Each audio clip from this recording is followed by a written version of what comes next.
আসসালামু আলাইকুম। বিটিভি চট্টগ্রামের সংবাদে সবাইকে স্বাগত জানাচ্ছি অঙ্কন শ্রেষ্ঠা। প্রথমে সংবাদ শিরোনাম। জাতীয় স্মৃতিসৌধে পুষ্পস্তবক অর্পণ করে মুক্তিযুদ্ধের বীর শহীদদের স্মৃতির প্রতি রাষ্ট্রপতি মির্জা ফখরুল ইসলাম আলমগীরের শ্রদ্ধা নিবেদন।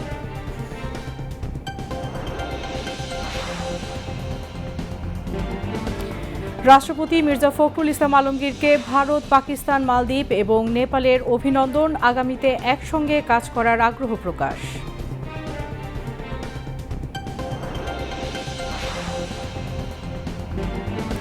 সরকারের ১৮০ দিনের কর্মযজ্ঞে বাংলাদেশ রেলওয়ের সফলতা, নতুন নতুন রুট নির্মাণের উদ্যোগ, রেল বহরে যুক্ত হচ্ছে নতুন কোচ ও লোকোমোটিভ।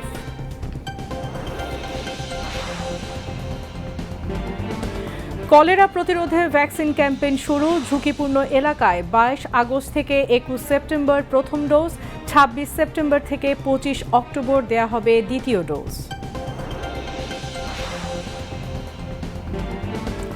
মার্কিন অর্থনৈতিক নিষেধাজ্ঞার হুমকির ধ্বংসাত্মক জবাবের হুঁশিয়ারি ইরানের।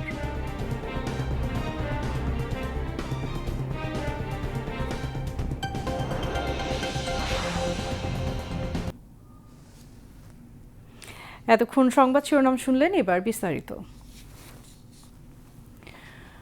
মুক্তিযুদ্ধে আত্ম উৎসর্গকারী বীর শহীদদের স্মৃতির প্রতি গভীর শ্রদ্ধা নিবেদন করেছেন নবনির্বাচিত রাষ্ট্রপতি মির্জা ফখরুল ইসলাম আলমগীর।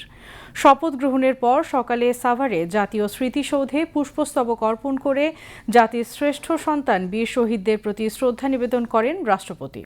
ফারুক আহমেদের প্রতিবেদন। গতকাল শপথ নেওয়ার পর আজ সকালে সাভারে জাতীয় স্মৃতিসৌধে যান নতুন রাষ্ট্রপতি মির্জা ফখরুল ইসলাম আলমগীর। স্মৃতিসৌধের শহীদ বেদিতে পুষ্পস্তবক অর্পণ করে জাতির শ্রেষ্ঠ সন্তান, মুক্তিযুদ্ধে জীবন উৎসর্গকারী বীর শহীদদের স্মৃতির প্রতি গভীর শ্রদ্ধা নিবেদন করেন রাষ্ট্রপতি। পুষ্পস্তবক অর্পণ শেষে রাষ্ট্রপতি ফখরুল ইসলাম আলমগীর শহীদদের স্মৃতির প্রতি শ্রদ্ধা জানিয়ে কিছুক্ষণ নীরবে দাঁড়িয়ে থাকেন। সেনা, নৌ ও বিমান বাহিনীর একটি চৌকস দল রাষ্ট্রীয় সালাম প্রদান করে। এ সময় বিউগলে করুণ সুর বাজানো হয়। মুক্তিযুদ্ধ বিষয়ক প্রতিমন্ত্রী ইশরাক হোসেন, তিন বাহিনীর প্রধানগণ এবং পদস্থ সামরিক ও বেসামরিক কর্মকর্তাগণ এ সময় উপস্থিত ছিলেন।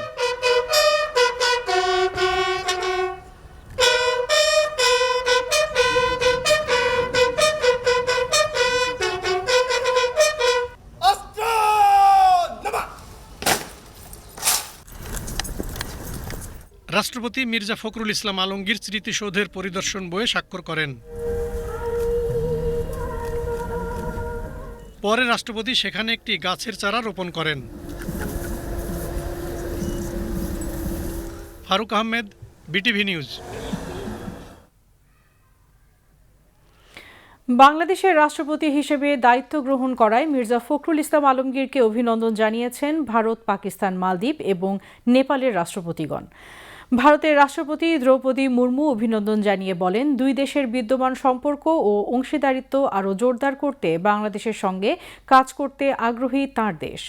পাকিস্তানের রাষ্ট্রপতি আসিফ আলী জারদারি আশা প্রকাশ করেন, পারস্পরিক স্বার্থ সংশ্লিষ্ট বিভিন্ন ক্ষেত্রে দুই দেশের সহযোগিতা আরও বাড়বে। অভিনন্দন বার্তায় মালদ্বীপের রাষ্ট্রপতি ডক্টর মোহাম্মদ মুইজ্জু এবং নেপালের রাষ্ট্রপতি রামচন্দ্র পৌডেল আশা করেন, রাষ্ট্রপতি মির্জা ফখরুল ইসলাম আলমগীরের নেতৃত্বে আগামীতে বাংলাদেশের সাথে সম্পর্ক আরও বৃদ্ধি পাবে।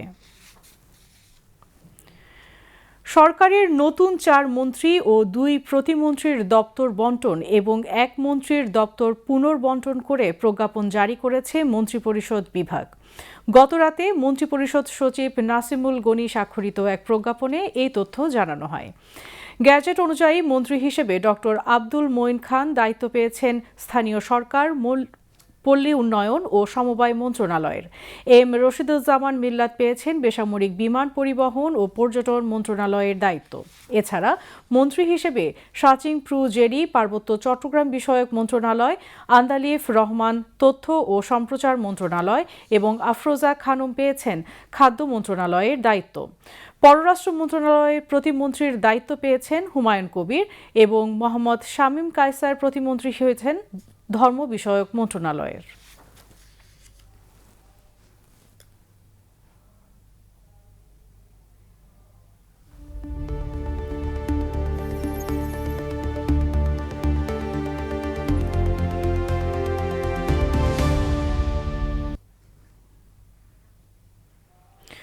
17 বছরের ভঙ্গুর রাষ্ট্রের পুনর্নির্মাণ, বিএনপির 31 দফা নির্বাচনী প্রতিশ্রুতি আর জুলাইয়ের আকাঙ্ক্ষা বাস্তবায়নে জনপ্রত্যাশা পূরণের পাশাপাশি নানা চ্যালেঞ্জ মোকাবেলায় বিভিন্ন কার্যক্রম চলমান রেখেছে সরকার। এরই অংশ হিসেবে সরকারের 180 দিনের কর্মযজ্ঞে বেশ কিছু সফলতা অর্জন করেছে বাংলাদেশ রেলওয়ে। 6 মাসের এই যাত্রায় ইতিমধ্যে যাত্রী সেবার মান উন্নয়নের পাশাপাশি বেশ কয়েকটি রুটে নতুন ট্রেন চালুসহ সময় বাঁচাতে উন্নত করা হচ্ছে রেল লাইন। নেওয়া হয়েছে নতুন নতুন রুট নির্মাণের উদ্যোগ। রেল বহরে যুক্ত হচ্ছে নতুন কোচ ও লোকোমোটিভ, যা পর্যায়ক্রমে বাস্তবায়নের কাজ এগিয়ে নিচ্ছে রেল মন্ত্রণালয়। এছাড়া সরকারের 180 দিনে বেড়েছে রেলের আয় আর কমেছে সার্বিক ব্যয়ের আনুপাতিক হার। আরেফিন মাসুদের রিপোর্ট। বিএনপি সরকারের প্রথম 6 মাসের জনপ্রত্যাশা আর প্রতিশ্রুতি বাস্তবায়নে চলছে বিভিন্ন মন্ত্রণালয়ের ম্যারাথন কর্মযজ্ঞ।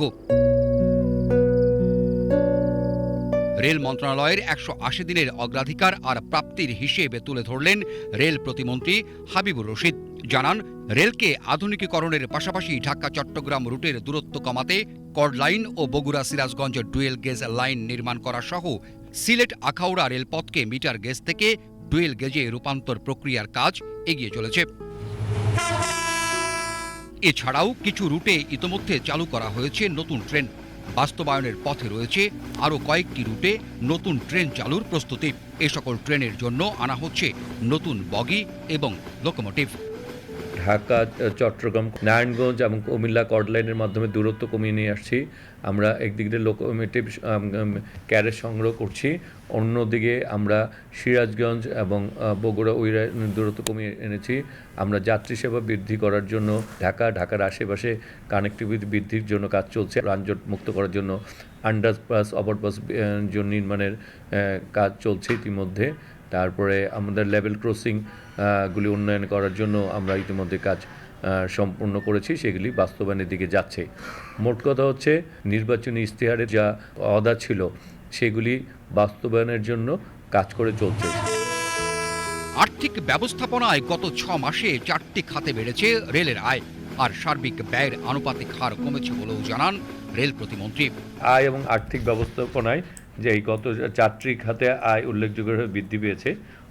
অন্যান্য ভূ সম্পত্তি থেকে 3 কোটি এবং অপটিক্যাল ফাইবার লিজ থেকে প্রায় 11 কোটি 52 বেশি আয় করা এই বছর 6 মাসে আয় হয়েছে। এছাড়া বাংলাদেশ রেলওয়ের সার্বিক অপারেটিং রেশিও ব্যয়ের আনুপাতিক হার 2 টাকা 50 পয়সা স্থলে এটা কমে 1 টাকা 99 পয়সা করা হয়েছে। তার মানে লস আমরা কমাতে সক্ষম হয়েছে 6 মাসে। এছাড়াও নির্বাচনী প্রতিশ্রুতি মোতাবেক 65 বছরের বেশি বয়সের নাগরিকদের জন্য রেল ভাড়া শতকরা 25% মওকুফ করেছে সরকার। গত জুলাই মাস থেকে যার সুবিধা পাচ্ছেন যাত্রীরা। মাননীয় প্রধানমন্ত্রী তার নির্বাচনী ইশতেহার অনুযায়ী 65 বছর তার অনূর্ধ্ব যাত্রীদের জন্য রেলের টিকিটের মূল্য 25% ছাড়, যা 25 মে 2026 কার্যকর হয়েছে ইতিমধ্যে। এছাড়া সুবর্ণ কার্ডধারী প্রতিবন্ধী যাত্রীদের জন্য উচ্চ শ্রেণী কক্ষে 25% ছাড়, এটিও কার্যকর হয়েছে। রেল প্রতিমন্ত্রী আশা প্রকাশ করে বলেন, আগামী 6 মাসের মধ্যে যাত্রী চাহিদা পূরণের কাছাকাছি যেতে চায় রেলওয়ে, আর 2 থেকে 3 বছরের মধ্যে তা পুরোপুরি নিশ্চিত করতে কাজ করছে রেল মন্ত্রণালয়। 2-3 বছরের মধ্যে আমরা এটি একটি পর্যায়ে নিয়ে আসতে পারব। Arefin Masud, BTV news, Dhaka.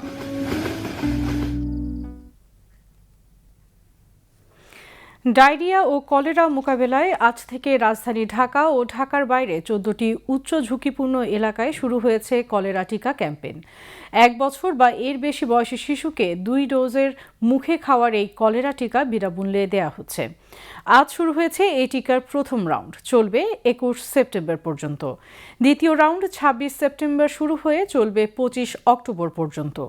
নির্ধারিত 14টি এলাকায় প্রায় 52 লাখ শিশুকে এই টিকা খাওয়ানোর লক্ষ্যমাত্রা নির্ধারণ করেছে স্বাস্থ্য মন্ত্রণালয়। শরীফুল ইসলামের রিপোর্ট। ডায়রিয়া ও কলেরা দূষিত পানি ও খাবারের মাধ্যমে ছড়িয়ে পড়া একটি সংক্রামক রোগ। বিশেষ করে ঘনবসতিপূর্ণ এলাকায় এই রোগের প্রাদুর্ভাব বেশি। এমন বাস্তবতায় এসব রোগ প্রতিরোধে আজ থেকে শুরু হয়েছে কলেরা টিকা ক্যাম্পেইন। রাজধানীর 7টি এলাকা এবং রাজধানীর বাইরে 7টি উপজেলায় চলবে এই টিকা ক্যাম্পেইন। নির্ধারিত এলাকার 1 বছর বা এর বেশি বয়সী সকল শিশু বিনামূল্যে পাবে 2 ডোজের মুখে খাওয়ার এই কলেরা টিকা। তবে গর্ভবতী নারীরা এই টিকার আওতায় আসবেন না। আজ দেয়া হচ্ছে প্রথম ডোজের টিকা। দ্বিতীয় ডোজ দেয়া হবে 26 সেপ্টেম্বর। নির্ধারিত টিকাদান কেন্দ্র, স্বাস্থ্যকেন্দ্র, কমিউনিটি ক্লিনিক ও ভ্রাম্যমাণ কেন্দ্রে এই টিকা নেওয়া যাবে। স্বাস্থ্যমন্ত্রী জানান, কলেরার টিকা বিশ্ব স্বাস্থ্য সংস্থা কর্তৃক স্বীকৃত ও নিরাপদ। তাই ডায়রিয়া ও কলেরামুক্ত বাংলাদেশ গড়তে সবাইকে এই টিকা নেয়ার আহ্বান জানান তিনি। কলেরা আমাদের দেশে একটা বিরাট, আমাদের হাইজেনিক সিস্টেমের অভাব, অ্যাওয়ারনেসের অভাব, আমাদের ফুড হ্যাবিটের অভাব, ফুড কোয়ালিটির অভাব, বিভিন্নভাবে আমরা কিন্তু পর্যুদস্ত। তবে ইনশাল্লাহ এই সবগুলির বিরুদ্ধে আমরা জনগণকে অ্যাওয়ারনেস সৃষ্টি করতে হবে। যেভাবে করোনাকালীন সময়ে অ্যাওয়ারনেস সৃষ্টির মাধ্যমে মানুষকে মাস্ক পরাইতে পড়ছে, মানুষ দূরত্ব বজায় রেখেছে, মানুষ হাত ধুয়েছে, হাত মুখ ধুয়ে খেয়েছে, তরিতরকারি ধুয়ে খেয়েছে, এই জিনিসগুলি কলেরার ব্যাপারে কিন্তু মারাত্মক। আমরা ওরাল কলেরা টিকাদান ক্যাম্পেইন 2026 2 ডোজ হবে না, 2 ডোজের ক্যাম্পেইন, যে এই ক্যাম্পেইন আমাদের সার্থক হবে। টিকা নিতে আগ্রহীরা vax.epi.gov.bd এই ওয়েবসাইটে প্রবেশ করে নাম নিবন্ধন করে এই টিকা নেওয়া যাবে। Shariful Islam, BTV news, Dhaka. জিয়াউর রহমান ফাউন্ডেশনের উদ্যোগে আজ ফ্রি চক্ষু ক্যাম্প অনুষ্ঠিত হয়েছে। সকালে ঢাকার ভাসানটেক সরকারি মাধ্যমিক বিদ্যালয়ে অনুষ্ঠিত চক্ষু ক্যাম্পের উদ্বোধন করেন ডাক্তার জোবায়দা রহমান। দিনব্যাপী আয়োজিত চক্ষু ক্যাম্পে প্রায় 1000 নারী পুরুষকে চোখের চিকিৎসা শেষে প্রয়োজনীয় ঔষধ প্রদান করা হয়। এ সময় বিএনপির স্থায়ী কমিটির সদস্য ডাক্তার ফরহাদ হালিম ডোনার সহ সংশ্লিষ্ট ব্যক্তিবর্গ উপস্থিত ছিলেন। পরে বিদ্যালয় প্রাঙ্গণে একটি কৃষ্ণচূড়া গাছের চারা রোপণ করেন doctor Zubaida Rahman.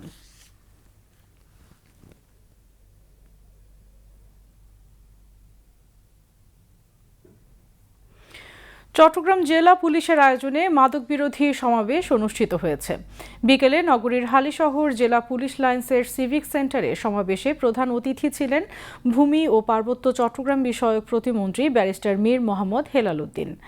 Police super Masud আলমের সভাপতিত্বে অন্যান্যের মধ্যে চট্টগ্রাম রেঞ্জের ডিআইজি আব্দুল কুদ্দুস চৌধুরী, সংসদ সদস্য মোহাম্মদ জহিরুল ইসলাম ও শামসুন নাহার বেগম, সিডিএ চেয়ারম্যান প্রকৌশলী বেলায়েত হোসেন, জেলা প্রশাসক মোহাম্মদ জাহিদুল ইসলাম মিয়া, চট্টগ্রাম মেডিকেল কলেজ হাসপাতালের পরিচালক ব্রিগেডিয়ার জেনারেল তসলিম উদ্দিন সহ বিভিন্ন রাজনৈতিক দল ও পেশাজীবী সংগঠনের নেতৃবৃন্দ বক্তব্য রাখেন। বক্তারা বলেন, মাদক নিয়ন্ত্রণ ও প্রতিরোধে শুধু প্রশাসনিক উদ্যোগ যথেষ্ট নয়, পরিবার ও সমাজ থেকে সবাইকে দায়িত্বশীল ভূমিকা পালন করতে হবে। মাদকের বিস্তার রোধে সামাজিক সচেতনতা বাড়ানোর পাশাপাশি মাদক ব্যবসায়ী ও সংশ্লিষ্টদের বিরুদ্ধে যথাযথ আইনি পদক্ষেপ নেয়ার আহ্বান জানান তারা। পরে মাদক বিরোধী একটি র্যালি বের করা হয়। র্যালিটি আগ্রাবাদ এক্সেস রোড প্রদক্ষিণ করে। এবার আন্তর্জাতিক সংবাদ।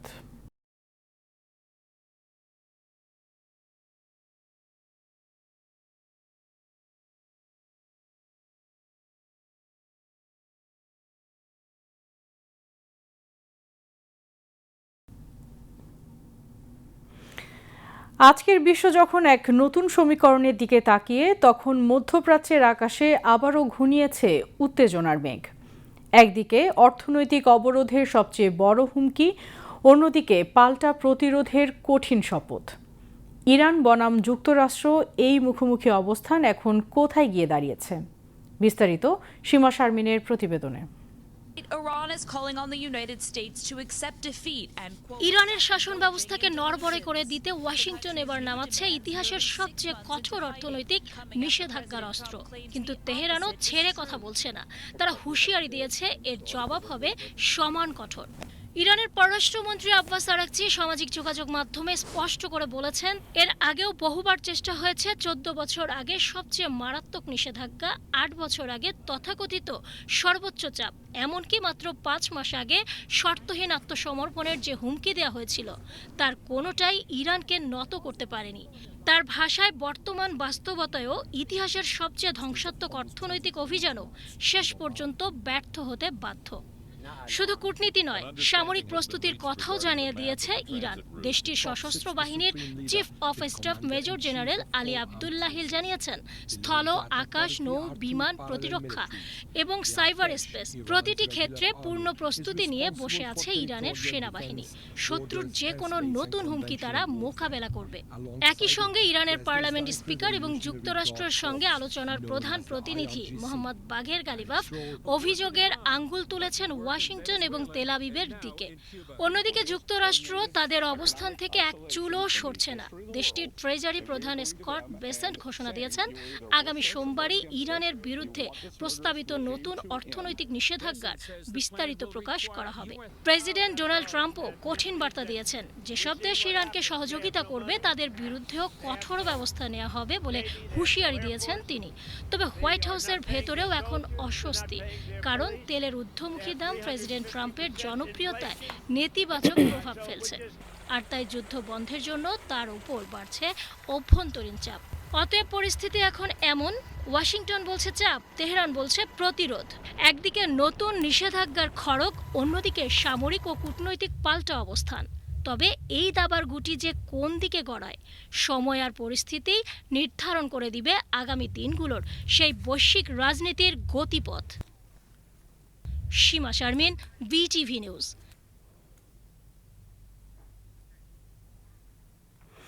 এদিকে ইরানের ওপর যুক্তরাষ্ট্রের বাড়তি নিষেধাজ্ঞার পদক্ষেপ প্রত্যাখ্যান করেছে চীন। ইরানের বিরুদ্ধে যুক্তরাষ্ট্রের অর্থনৈতিক নিষেধাজ্ঞা ও চাপ পশ্চিম এশিয়ার সংঘাতের সমাধান বয়ে আনবে না বলে জানিয়েছে দেশটি। শুক্রবার চীনের পররাষ্ট্র মন্ত্রণালয়ের মুখপাত্র লিন জিয়ান কথা বলেন এবং ইরানের ওপর অর্থনৈতিক চাপ না বাড়িয়ে এবং রাজনৈতিক ও কূটনৈতিক সমাধানের পথে হাঁটার জন্য যুক্তরাষ্ট্রকে আহ্বান জানান তিনি। মুখপাত্র বলেন, নিষেধাজ্ঞা ও চাপ সমস্যা সমাধানে সহায়ক হবে না। তিনি আরও বলেন, চীন সংশ্লিষ্ট সব পক্ষকে দায়িত্বশীল পদক্ষেপ নেয়া এবং রাজনৈতিক ও কূটনৈতিক পন্থায় সমস্যা সমাধানের আহ্বান জানাচ্ছে। গাজামুখী গ্লোবাল সুমুদ ফ্লোটিলার ওপর ইসরায়েলি হামলার ঘটনায় দেশটির প্রধানমন্ত্রী বেনিয়ামিন নেতানিয়াহুর বিরুদ্ধে গণহত্যার অভিযোগ এনেছে তুরস্ক। একই সঙ্গে তার বিরুদ্ধে আন্তর্জাতিক গ্রেফতারি পরোয়ানা জারির জন্য ইন্টারপোলের কাছে রেড নোটিশ চেয়েছে দেশটি। তুরস্কের বিচারমন্ত্রী আকিন গুরলেক শুক্রবার সামাজিক যোগাযোগ মাধ্যম এক্সে দেয়া এক পোস্টে এই তথ্য জানান। তিনি বলেন, তুরস্কে নেতানিয়াহু সহ আরও একজন সন্দেহভাজনের বিরুদ্ধে গত 14 জুলাই গ্রেফতারি পরোয়ানা জারি করা হয়েছে। এর আগেও গাজায় ইসরায়েলি হামলার ঘটনায় নেতানিয়াহুর বিরুদ্ধে অভ্যন্তরীণভাবে গ্রেফতারি পরোয়ানা জারি করেছিল তুরস্ক। আঙ্কারা ইসরায়েলের বিরুদ্ধে মানবাধিকার ও আন্তর্জাতিক আইন লঙ্ঘনের অভিযোগ তুলে দেশটির বিরুদ্ধে আন্তর্জাতিক ব্যবস্থা নেওয়ার আহ্বান জানিয়ে আসছে। তবে ইসরায়েল বরাবরই এসব অভিযোগ অস্বীকার করে। আবারও দেশের খবর। এবার সংবাদের সত্যতা যাচাই ভিত্তিক পরিবেশনা, ফ্যাক্ট চেক সত্য জানুন।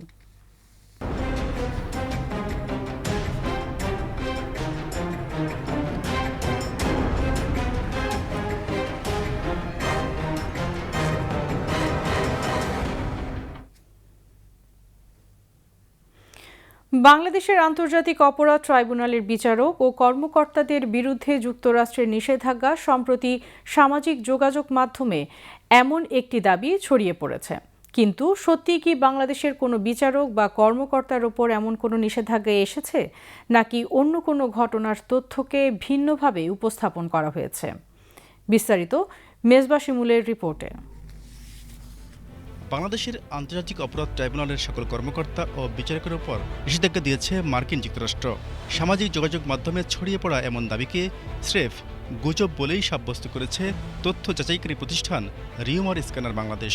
প্রতিষ্ঠানটি বলছে, সামাজিক যোগাযোগ মাধ্যমে প্রচারিত দাবির সঙ্গে আরটিভির একটি ফটোকার্ড ব্যবহার করা হয়েছে। তবে ওই প্রতিবেদনে নিষেধাজ্ঞার কথা বলা হয়েছে নেদারল্যান্ডসের দ্য হেগে অবস্থিত আন্তর্জাতিক অপরাধ আদালত বা আইসিসির প্রেসিডেন্ট তোমোকো আকানে ও কর্মকর্তা আবদুল্লাহ এর বিরুদ্ধে। তারা বাংলাদেশের আন্তর্জাতিক অপরাধ ট্রাইব্যুনালের কর্মকর্তা বা বিচারক নন। এছাড়া যুক্তরাষ্ট্রের ট্রেজারি বিভাগের নিষেধাজ্ঞার তালিকাতেও বাংলাদেশের ট্রাইব্যুনালের কোনো কর্মকর্তা বা বিচারকের নাম পাওয়া যায়নি। আন্তর্জাতিক অপরাধ আদালত বা আইসিসি ও বাংলাদেশের আন্তর্জাতিক অপরাধ ট্রাইব্যুনালকে এক করে প্রচারিত দাবিটি বিভ্রান্তিকর ও ভিত্তিহীন বলেও জানিয়েছে রিউমার স্ক্যানার বাংলাদেশ। এদিকে ঢাকার শ্রীপুর উপজেলার হারিন্দি গ্রামে ইসলামপন্থীরা হিন্দু ধর্মাবলম্বী কিশোর রায়ের স্ত্রীকে দলবদ্ধভাবে ধর্ষণ করে শ্বাসরোধে হত্যা ও তার এক পুরুষ স্বজনকেও হত্যা করেছে এমন দাবি করে একটি ফটোকার্ড ছড়ানো হয়েছে ভারতীয় বিভিন্ন গণমাধ্যম থেকে। তবে এই খবরটিও মিথ্যা বলে জানিয়েছে বাংলা ফ্যাক্ট নামের আরেকটি ফ্যাক্ট চেককারী প্রতিষ্ঠানটি বলছে, প্রথমত ঢাকায় শ্রীপুর নামে কোনো উপজেলা নেই। ঘটনাটি 2025 সালের 28 মে মাগুরার শ্রীপুর উপজেলার হারিন্দি গ্রামের। জমিজমা সংক্রান্ত বিরোধকে সংখ্যালঘু নিপীড়ন বলে দাবি করা হলেও সে সময় কোনো ধর্ষণ কিংবা হত্যাকাণ্ডের ঘটনা ঘটেনি বলে নিশ্চিত করেছে বাংলা ফ্যাক্ট। মিসবাহ শিমুল, বিটিভি নিউজ ডেস্ক। চট্টগ্রামের সীতাকুণ্ডে শিপ ব্রেকিং ইয়ার্ডে দুর্ঘটনায় নিহত 10 শ্রমিকের পরিবারকে ন্যায্য ক্ষতিপূরণ এবং আহত 14 শ্রমিকের চিকিৎসা ও পুনর্বাসনের দাবি জানিয়েছে শ্রমিক কর্মচারী ঐক্য পরিষদ স্কপ। সকালে চট্টগ্রাম প্রেস ক্লাবে এক সংবাদ সম্মেলনে স্কপ নেতারা বলেন, কর্মক্ষেত্রে শ্রমিকের নিরাপত্তা নিশ্চিত করার দায় মালিকপক্ষের। দুর্ঘটনার প্রকৃত কারণ নিরপেক্ষ তদন্তের মাধ্যমে চিহ্নিত করে দায়ীদের আইনের আওতায় আনতে হবে। সংবাদ সম্মেলনে শ্রমিকদের জীবন ও নিরাপত্তাকে সর্বোচ্চ গুরুত্ব দিয়ে শিপইয়ার্ড পরিচালনার আহ্বানও জানানো হয়। এ সময় স্কপ চট্টগ্রামের যুগ্ম সমন্বয়ক মোহাম্মদ খোরশেদ আলম, রবিউল হক শিমুল, শ্রমিক নেতা AM নাজিম উদ্দিন, তপন দত্ত, SK খোদা তোতন সহ অন্যান্য নেতৃবৃন্দ উপস্থিত ছিলেন। খাগড়াছড়িতে রাতভর টানা ভারী বৃষ্টিতে দেখা দিয়েছে আকস্মিক বন্যা ও জলাবদ্ধতা। চেঙ্গি ও মাইনি নদীর পানি বেড়ে তলিয়ে গেছে জেলার বিভিন্ন নিম্নাঞ্চল। পানিবন্দী হয়ে পড়েছেন বহু পরিবার। টানা কয়েক ঘন্টার ভারী বৃষ্টিতে খাগড়াছড়ি সদর, দীঘিনালা সহ জেলার বিভিন্ন এলাকায় পাহাড়ি ঢল নামে। দীঘিনালা আবহাওয়া পর্যবেক্ষণাগারের তথ্য অনুযায়ী 24 ঘন্টায় সেখানে 103 মিলিমিটার বৃষ্টিপাত রেকর্ড করা হয়েছে। হঠাৎ পানি বাড়ায় অনেকেই ঘরবাড়ি ছেড়ে উঁচু স্থান ও সড়কে আশ্রয় নেয়। পানিতে ঘরবাড়ির পাশাপাশি গবাদি পশু ও হাঁস মুরগিরও ক্ষয়ক্ষতি হয়েছে। এদিকে খাগড়াছড়ি দীঘিনালা সড়কের 8 মাইল এলাকায় পাহাড় ধসে সাময়িকভাবে যান চলাচল বন্ধ হয়ে যায়। পরে ফায়ার সার্ভিস ও স্থানীয়দের প্রচেষ্টায় মাটি সরিয়ে সকাল 9টার দিকে সড়কটি আবার সচল করা হয়। বন্যা কবলিত মানুষের জন্য শুকনো খাবার ও আশ্রয়ের ব্যবস্থা করা হচ্ছে বলে জানিয়েছে জেলা প্রশাসন।